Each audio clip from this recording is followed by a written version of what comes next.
यो केटा हो back to back new blog है न्यू डे न्यू ब्लग। अहिले चाहिँ दिउँसो नै छ है, हल्का पानी पर्ला जस्तो भन्छ तर दादालाई मतलब भएन होइन। अहिले चाहिँ हामी फेरि न्यू प्लेस जानु लाग्छ होइन, ब्याक टु ब्याक ब्लग। अस्ति पनि आयो, हिजो पनि आयो, आज पनि आउँदैछ। हिजो नै अनप्लान बनिएको गएको रहेछौँ सागे उता सागेभन्दा उता क्वादी भन्ने ठाउँलाई चाहिँ यहाँ जाँदैछौँ। केटाहरू अगाडि हिँडिसक्यो होइन, आज नयाँ बाइकसँग जाँदैछु। आर्यन चाहिँ आज मिसिङ छ, जाँदैछौँ आज 6 जना हो, यही नै हो। अब अगाडि सबै सामान हिँडिसक्यो, हल्का पसल छिटो हो, अनि पसल पनि छिटेर अनि हामी ब्याक टु ब्याक देखाउँछौँ भनेर। सायदतिर चाहिँ हरिन्छ केटाहरू मौसम चाहिँ हरियाली हुन्छ केटा फेरि यो खेतै खेत भएको कारणले। खेत छ त केटाहरू धेरै त। अहिले बाटोमा भेटेपछि बाटोमा भेट्छु ल। यसो छ मारु टाढा केटाहरू रप्पु हाल्छु। अर्को यहीँ छ केटा हो, कट्यो है कट्यो। हामी चिप्लिटी खेल्न ठाउँ चाहिँ चिप्लिटी चाहिँ उहीँ पर हो, कोही देखेन यहीँ पर हो, यहीँतिर हो। छिटै जानुपर्छ, केटाहरू अगाडि छ होला। यही हो बाटो चाहिँ राम्रै छ यता चाहिँ, मौसम नि गुड, घाम नि लागेन, पानी पनि पर्ला छैन। अब हेरौँ के हुन्छ, साथ हुन्छ कि हेरौँ न। सही हो ल, यही हो केटा होला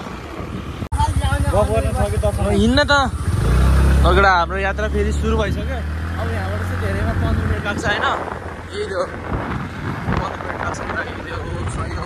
यसपछि चाहिँ हाम्रो चाहिँ अलिक सिधै रोडै रोड गएन अनि पुगिन्छ होइन। तर हामी चाहिँ अर्को बाटो जान्छौँ, हल्का यता सर्टकट हुँदै हल्का थोरै सर्टकट छ, त्यो सर्टकटबाट हुँदै जान्छ। मैले नै बितिसकेँ एकदम याद लगाउँदै जान्छ। सही हो सही हो ल केटा हो, हेलमेट छु केटा हो। तलतिर हो क्या हो कि होइन, हो तलतिर हो क्या होइन केटा हो। तलतिर हो। अब चाहिँ यो ठ्याक्कै हाइवे आइसक्यो चाहिँ यता आउनुपर्छ केटा हो, तलतिर। यसपछि चाहिँ बाटो आउनु, यही बाटो चाहिँ यस्तो बाटो ल, यही हो ल केटा, यही हो बाटो चाहिँ। ल बाटो चाहिँ ठिकै छ, अहिले फराकिलो बना अहिले ठिकै छ। यहाँ पिच रोड माथि, अनि त्यसपछि यता यस्तो हुन्छ बाटो चाहिँ। ल अहिले आउँछु म कतिको त्यो बाटोहरू छ भनेर। केटा आइपुग्यो हामी, केटाहरू आउँदैछ आधी बाटो।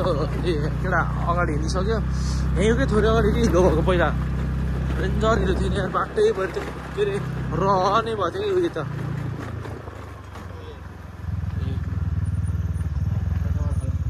होइन यहीँबाट पानी हाल सिधै हाल। बाटो चाहिँ अहिले चाहिँ धेरै नै राम्रो हुँदो रहेछ, पहिला बचाइ चाहिँ आउन चाहिँ सक्नुहुन्छ। अब चाहिँ आइपुग्यो, त्यसपछि थोरै उठ्छ अनि त्यसपछि यही नै हो। सोध्दै आइनुहुन्छ क्वादी जाने कता ठाउँ भनेर, पौडी ठाउँ केटा आइपुग्यो हामी चाहिँ ठाउँमा है।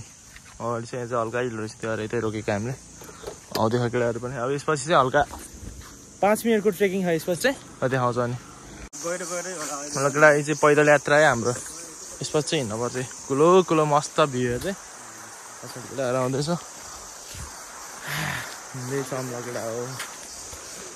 यही नै हो बाटो छ त यार,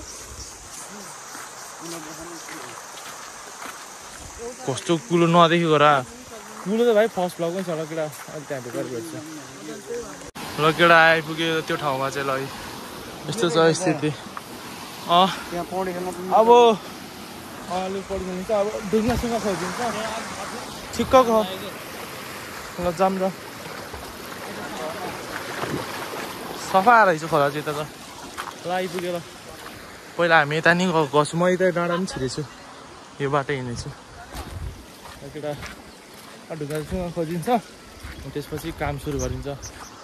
ल आज हल्का दिम्से आइपुग्यो केटा, बादल नि दामी देखेछ यार। ल यही हो ठाउँ चाहिँ, क्वादी भन्छ केटा, माछाहरू हेर नि तर देखे होइन होला। ल केटाहरू आइपुग्यो हाम्रो फर्स्ट ब्लग भएको ठाउँमा। ल फर्स्ट ब्लग अब यहाँ ढुङ्गासुङ्गा खोज्नुपर्छ। आएर नै मिस गर्थ्यो केटा, यस्तो छ भ्यू चाहिँ। 5 जना आएको हुन्छ ल, दामी छ यार खेल्न ठाउँ त है खेल्नुपर्छ ल आज तर पहिलाको भन्दा त सानै यार खोला त लास्टै पहिला त यतिसम्म थियो केटा यतिसम्म थियो अहिले चाहिँ यत्रो होला र अब चाहिँ हल्का थोरै काम गरेर हामी एकछिन खेल्छौँ ल केटा सही हो अहिले भेट्छु ल केटा ढुङ्गा सुङ्गा पाइसक्यो यहाँ त अरू सर छ भ्यू चाहिँ यस्तो दामी चाहिँ यहीँ हो खेल्ने अब केटा पहिला चाहिँ दामी थियो यार यो यार हल्का अहिले चाहिँ हल्का छैन पहिला यति थियो यति सब यति हुन्थ्यो यार पानी यार ल केटा हामी चाहिँ हल्का पौडी सडी खेल्यौँ अनि यता मासतिर आएको यता चाहिँ ठाउँ चाहिँ हरिब देखेको थियो कि त्यो यस्तै कस्तो छ हेर्न आएको अब हेरौँ कस्तो ढुङ्गा चाहिँ हरिब छ फोटोसोटो हानेर तलतिर जान्छ सबै तल सामान छोड्यो क्या फेरि मान्छेहरू हिँडेको हिँडेर रहेछ हल्का त्यसको डर पनि छ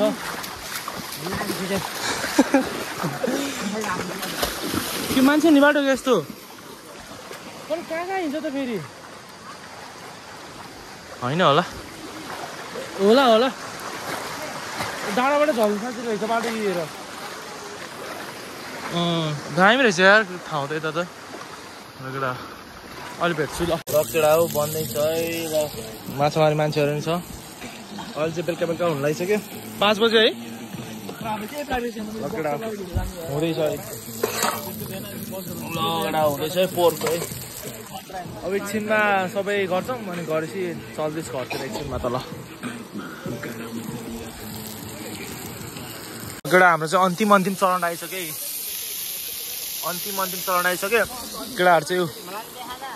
केटाहरू चाहिँ पौडी खेल्दा होइन मस्तै सिकिरह ठाउँ चाहिँ हरिपै छ होइन यता यसले बनाइरह अब पानी पर्ला जस्तो भइरह अब चाहिँ अब एकैछिनमा सबै खाएर अनि जानुपर्छ म चाहिँ खासै भ्लग बनाएको छैन झ्याउ लाग्यो कि हिजो अस्तिदेखि घुमेको केटा तर मैले भ्लगै हालेको छैन होइन ब्याक टु ब्याक भ्लग चाहिँ अब आउँछ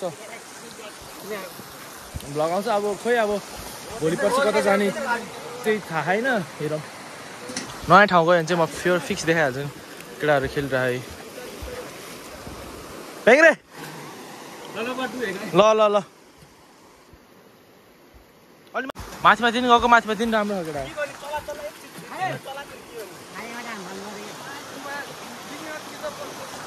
केटा यही नै हो हामी यहाँ खान्छौँ अनि खाएपछि प्याक गरेर एकछिन खेलेर चल्दैछ हल्का हिँड्नुपर्छ यहाँदेखि फेरि घर पुग्नै टाइम लाग्छ यहाँदेखि चाहिँ अलमोस्ट कति आधी घन्टा लाग्छ घर पुग्न त्यही ढिलो हुन्छ कि हल्का पानी पर्ला जस्तो भयो यही नै हो आजको लागि चाहिँ यही हो सही हो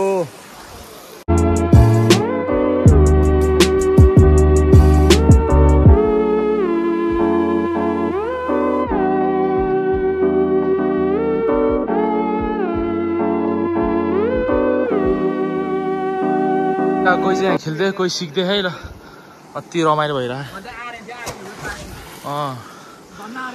ब्याङ्रे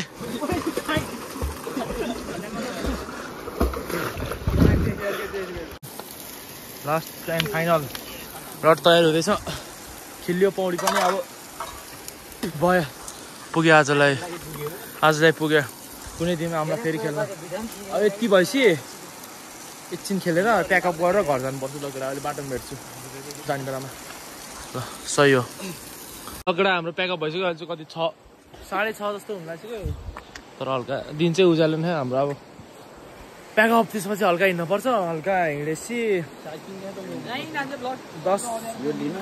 10 मिनट हिँड्नुपर्छ अनि त्यसपछि साधन भएको ठाउँमा पुगेपछि त्यसपछि चाहिँ आधी घन्टा लाग्छ दमौली पुग्न यही नै हो आजको भएको यति नै हुन्छ होला अहिले बाटोमा गएर एकछिन आउँछु यही नै आजको लागि चाहिँ सही हो रमाइलो भयो अहिले एट द इन्ड केटा यही नै हो ब्याक टु ब्याक आउँछ है भ्लग चाहिँ सही हो ल केटा एकजना त गइसक्यो अब हामी आइसक्यो ठाउँमा हल्का राति चाहिँ भइसक्यो 6:30 भइसक्यो 6:30 भन्दा अलिक बढी भयो क्या निस्किँदै केटाहरू अब जानुपर्छ दमौली रात पर्दा पुग्छ क्या हेर दमौली त जहिले पनि पुगौँला नि अहिले बाटोमा भेट्छु फेरि एकैछिनको लागि यस्तो जङ्गल केटा हो सेकेन्ड टाइममा चाहिँ यो ठाउँमा चाहिँ मेरो ल बाटोमा गएर भेट्छु साँगीतिर ल यही नै हो आजको लागि भ्लग हामी पिच रोडमा आइसक्यौँ चस्मा पनि लगाइसकेँ केटाहरू हिँडिरह हामी चाहिँ न्युट्रलमा बिस्तारै हावा खाँदै धेरै यो साउन्डबाट एलर्जिक भयो क्या तर बिस्तारै हावा खाँदै पिच रोडमा मस्त भाइब्स लिँदै हामी फर्किँदैछौँ पिच रोडमा पिचै पिच हो अर्को बाटो गएको थियौँ हामी अर्को बाटो फर्किनु पऱ्यो बाटो बनाउँदो रहेछ त्यो चल्दा सर्टकट थियो अहिले चाहिँ पिचै पिच फेरि ओह्रालो छ क्या जाँदा फेरि आउँदा फेरि डेन्जर उकालो थियो यही नै हो सही हो जाँदैछौँ हामी आइपुगेँ चापाघाट पाटनको बाटो निस्केको हामी चाहिँ पाटनको बाटोबाट हाम्रो सजिलो त हुन्छ किनभने बिचबाट निस्क्यो भने त ठ्याक्कै झापघाटबाट छिरेर बिचबाट ठ्याक्क पुलको मुखैमा निस्किन्छ नि त केटा हो त्यो पाटनको बाटो जाँदैछ केटाहरू अगाडि हिँडिरहेको छ होइन यही हो ए धुलो फालेको टिप्परले जान्ने दिने ल भयो केटा यही नै आजको लागि चाहिँ यति नै हो अब लगायो भने आउँछ हेर्नु जानु आएन चाहिँ 2-3 महिनालाई चाहिँ बेस्ट देखेर आजको लागि चाहिँ यो बाटो सियो तुम्हारो बाटो तुम्हारो आजको लागि चाहिँ